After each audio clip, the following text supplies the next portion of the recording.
Notre projet est de partager les savoirs.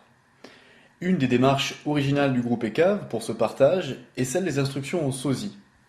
Le chef de projet explique à son interlocuteur, son sosie, comment faire pour agir et penser exactement comme elle.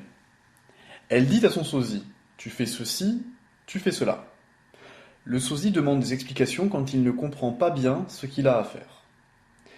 Nous avons choisi cette démarche pour vous présenter les questions au centre du projet que nous avons étudié et ainsi vous présenter le projet qui sera réellement mis en œuvre dans l'entreprise cliente.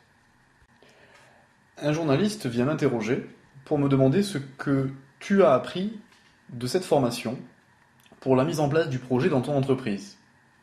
Peux-tu me dire ce qui est important pour moi et ce que je dois lui dire, en particulier sur la partie du travail en équipe et cave, sur le partage des savoirs? Tu pourrais dire, si tu es moi, que par ce travail avec le groupe, tu t'es d'abord rendu compte que l'éloignement n'est pas un obstacle pour le partage des savoirs. On peut très bien travailler ensemble tout en étant sur des sites très distants les uns des autres, pourvu qu'on ait les outils de partage de documents et de communication comme le Hangout, qui sont ceux avec lesquels nous avons travaillé. Tu peux aussi dire que même si on arrive d'horizons très différents, comme c'était le cas dans notre groupe, pourvu qu'on ait des intérêts communs, notre travail peut être très possible et même s'enrichir de nos différences. Ce sera la même chose dans l'entreprise, où les employés travaillent sur des thématiques professionnelles différentes, la comptabilité, le commercial ou la logistique, mais leurs préoccupations sont les mêmes, gérer les documents, les partager, les retrouver et connaître les processus de travail. Je reviens de l'interview avec le journaliste et les membres du groupe Expérimentation de l'entreprise cliente me demandent ce qu'il y a de si nouveau dans ce projet pour qu'un journaliste destiné surtout aux entreprises s'y intéresse. Ce qui est nouveau, c'est l'outillage et la reconnaissance de cette forme d'apprentissage entre soi. Par exemple, sur la découverte d'un nouvel outil, les premiers qui l'expérimentent vont régler le problème pour vous et vous donneront la solution. C'est une façon d'aller tout de suite à l'essentiel et un grand gain de temps et d'énergie. Ils me demandent aussi si ça va être difficile pour eux, compliqué. Ils n'imaginent pas la difficulté. Qu'est-ce que je leur dis ? Tu pourras leur dire que la difficulté n'est certainement pas là où ils le croient. En général, ils pensent que c'est la technique qui posera des problèmes.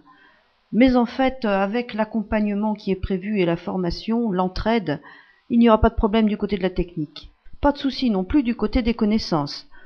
Eux sont experts dans leur domaine et ce qu'ils auront à dire, c'est ce qu'ils font tous les jours.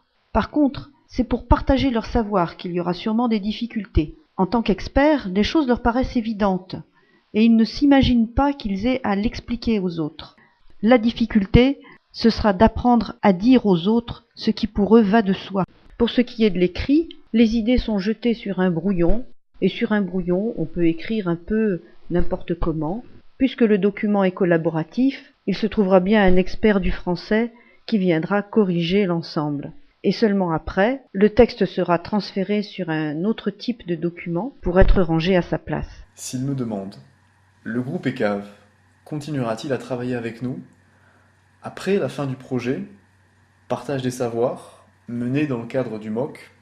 Certains membres du groupe ECAV sont décidés à continuer à les accompagner et envisagent même de préparer un petit livre numérique sur comment bien travailler en partageant les savoirs en entreprise qui serait mis à disposition sur Internet gratuitement.